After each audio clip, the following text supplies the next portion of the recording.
WeDoBiz est au Sénat pour cette 16e édition de Tremplin Entreprise et avec nous un des partenaires très importants, Pierre-Olivier Goineau, vous êtes président de France Biotech.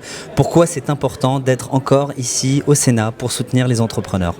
C'est toujours important de soutenir les entrepreneurs et le concours Tremplin qui est à sa 17e édition est vraiment un concours fantastique pour l'innovation. Chaque année, moi je suis bluffé, époustouflé par toute cette innovation. Maintenant, innover, c'est pas suffisant. Il faut aussi mettre en avant donner des prix pour que les entreprises soient visibles et c'est tout l'intérêt de France Biotech d'aider des entrepreneurs innovants à être visibles. C'est ça, leur permettre de se rapprocher des fonds d'investissement, des business angels ou des investisseurs en termes généraux. En termes généraux, mais dans notre domaine, on est assez spécialisé, donc très rapidement, on va se poser la question de levée de fonds consécutive avec des fonds de plus en plus importants. Et donc, il est vraiment important c'est une rampe de lancement, un tremplin porte bien son nom et on est là pour les aider. Justement, la biotech, aujourd'hui, est-ce qu'il y a peut-être des projets qui vous ont plu ou en tout cas des secteurs d'activité, si vous ne voulez pas donner des noms en particulier ? Non, je vais donner des noms avec plaisir, d'autant plus qu'on a remis trois prix spéciaux coup de cœur France Biotech. Donc le premier est sur une société qui est NH TerraGeeks qui travaille dans le domaine de l'oncologie avec des nanoparticules, enfin c'est tout à fait intéressant. Une deuxième qui est dans le domaine du diagnostic qui va aider les radiothérapeutes à mieux doser les rayons de radiothérapie, donc ça c'est aussi quelque chose de très intéressant.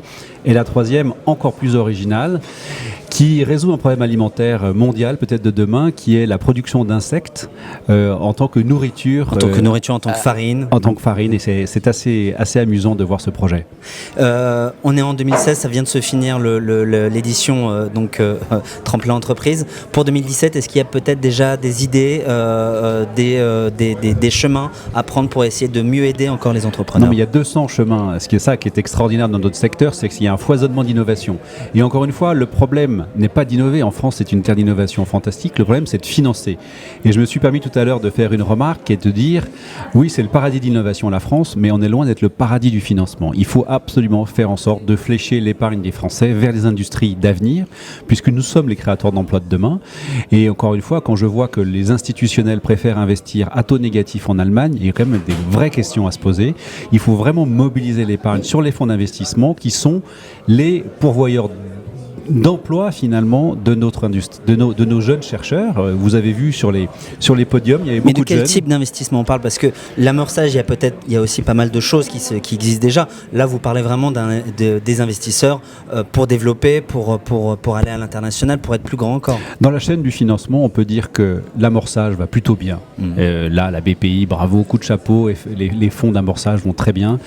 La bourse, quand les fenêtres sont ouvertes, on peut dire que ça fonctionne. Il y a un écosystème qui se met en place. On fait en sorte de l'animer à l'étranger. Maintenant, au milieu, au niveau des VC, il nous manque vraiment de fonds capables de faire des vrais tours A, B, C pour amener nos boîtes le plus loin possible. Merci à vous, Pierre-Olivier Goineau. Je le rappelle, vous êtes président de France Biotech, un des nombreux partenaires de cette 16e édition de Tremplin Entreprise. Merci à vous d'être passé par notre plateau et on vous retrouve l'année prochaine. Merci.